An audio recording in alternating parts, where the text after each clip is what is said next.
មួយថ្ង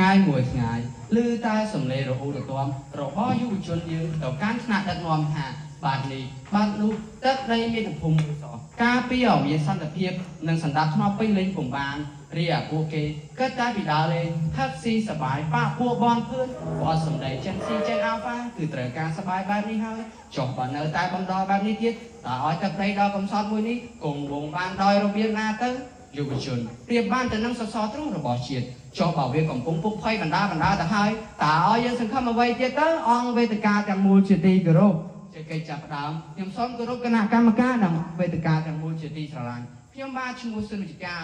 ាជាសិស្សមកវិទ្យាទី11កនៃវិទ្យាល័យហ៊ុនសែនរពាំង3ក្នុងន័យនេះខ្ញុំពុំបានកែវាឬវាតម្លៃទៅកាន់យុវជនយើងទាំងអស់នោះទេខ្ញុំចង់សម្ដៅទៅក្រុមយុវជនដែលកំពុងភ្លើតភ្លើនភ្លេចខ្លួនឲ្យភ្ញាក់រលឹកនិងដឹងខ្លួនក្នុងគោលបំណងឲ្យពួកគេចេះឈឺចាប់ការដែលត្រូវគេមើលងាយនិងជឿជាប់ដើម្បីមកក្រោយមកកសាងខ្លួននិងអភិវឌ្ឍខ្លួនក្នុងការក្លាយជាក្របពូជរបស់ជាតិក្នុងឱកាសនេះខ្ញុំសូមលើកយកប្រធានបទ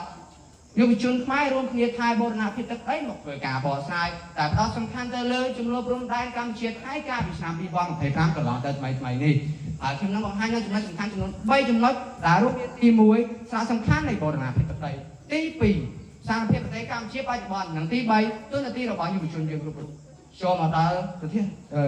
ចំណុចសំខាន់ទី1សារៈសំខាន់នៃបូរណភាពទឹកដីអង្គវេទិកាទាំងមូលជាទីគោរពបូរណភាពទឹកដីគឺជាភាពគង់វង្សនិងជាមូលដ្ឋានគ្រឹះនៃអធិបតេយ្យភាពជាតិដែលមិនអាចអនុញ្ញាតឲ្យបរទេសណាមកឈានពានរំលោភបំពានជាកម្មសិទ្ធិរបស់ខ្លួនឡើយប្រទេសមួយបាត់បង់នៅអធិបតេយ្យភាពជាតិគឺនឹងបាត់បង់នៅឯករាជ្យភាពសិទ្ធិក្នុងការគ្រប់គ្រងទឹកដីធនធាននឹងមិនអាចអភិវឌ្ឍទៅរកឧត្តមភាពរុងរឿងបាននោះទេជាក់ស្ដែងប្រទេសចម្ប៉ាក្រោយពីបាត់បង់ទឹកដីទៅកាន់ដៃវារួចមកធ្វើឲ្យពួកគេបែកខ្ញែកបាត់បង់អធិបតេយ្យភាពរបស់ខ្លួនប្រជាជនរត់ភៀសខ្លួនទៅរស់នៅប្រទេសជិតខាងរួមទាំងកម្ពុជាយើងផងដែរប្រាសាទព្រះវិហារតាក្របីតាមាន់និងតំបន់ព្រំដែនផ្សេងទៀតសុទ្ធតែជាសក្ខីភាពនៃប្រវត្តិសាស្ត្រនិងអរិយធម៌ខ្មែរទឹកដីមិនមែនជាដីនឹងថ្មទេប៉ុន្តែវាជាកេរមរតកដែលដូនតាយើងខិតខំប្រឹងប្រែងកសាងនិងពលីជីវិតដើម្បីថែរក្សាការថែរក្សាបូរណភាពដីគឺជាទូនាទីរបស់មនុស្សគ្រប់រូបមិនថាចាស់ឬក្មេងទេជាពិសេសគឺយុវជនយើងចូលមកដល់ចំណុចសំខាន់ទី2ស្ថានភាពប្រទេសកម្ពុជាបច្ចុប្បន្ននៅថ្ងៃទី24ខែកក្កដាឆ្នាំ2025កន្លងទៅថ្មីនេះគឺជាថ្ងៃដែលទូចំនួនព្រំដែនបដិបត្តិរវាងកម្ពុជានិងថៃហើយចំនួននេះក៏កាន់តែធ្ងន់ធ្ងរទ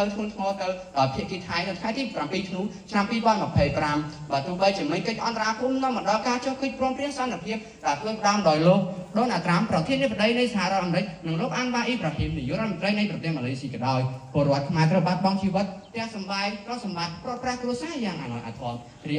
ទាហានខ្មែរត្រូវពលីជីវិតពីការភាពនិងប្រត់ប្រាស់គ្រួសារប្រាសាទបុរាណត្រូវរងការខូចខាតជនភៀសសិទ្ធិរាប់សិបម៉ឺននាក់វាមិនត្រឹមតែប៉ះពាល់ដល់វប្បធម៌និងទឹកដីប៉ុណ្ណោះទេប៉ុន្តែវាបានប៉ះពាល់ដល់សេដ្ឋកិច្ចជាតិនិងជីវភាពប្រជាជនយ៉ាងខ្លាំងក្លាទាំងនេះបានរំលឹកយើងថាបូរណភាពទឹកដីត្រូវការការពារជាប្រចាំមិនត្រឹមតែពេលនេះវិបត្តិប៉ុណ្ណោះទេចូលមកដល់ចំណុចសំខាន់ទី3ទូនាទីរបស់យុវជនគ្រប់រូបអ្នកទាំងអស់គ្នាដែលនៅអង្គុយនៅទីនេះក្នុងនាមជាយុវជនកម្ពុជាមួយរូបនៅពេលដែលមានគេមកឈ្លានពានទឹកដីយើងតើយើងគួរតែធ្វើអ្វីខ្លះទៅក្នុងបបផែនការពីទឹកដីដែលរាប់ដឹងឬអត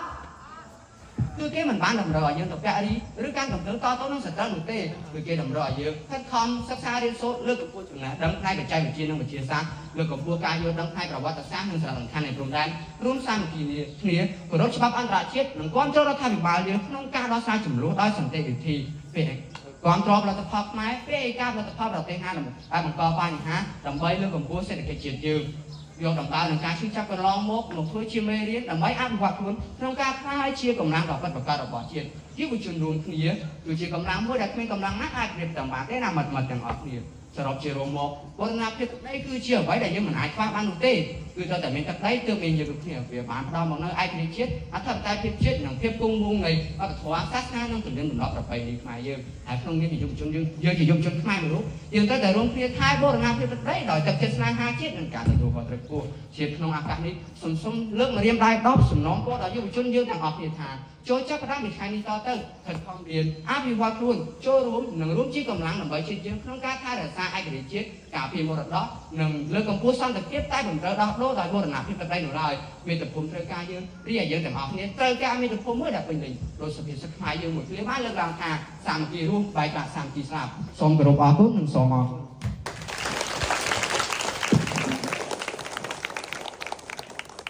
បាទ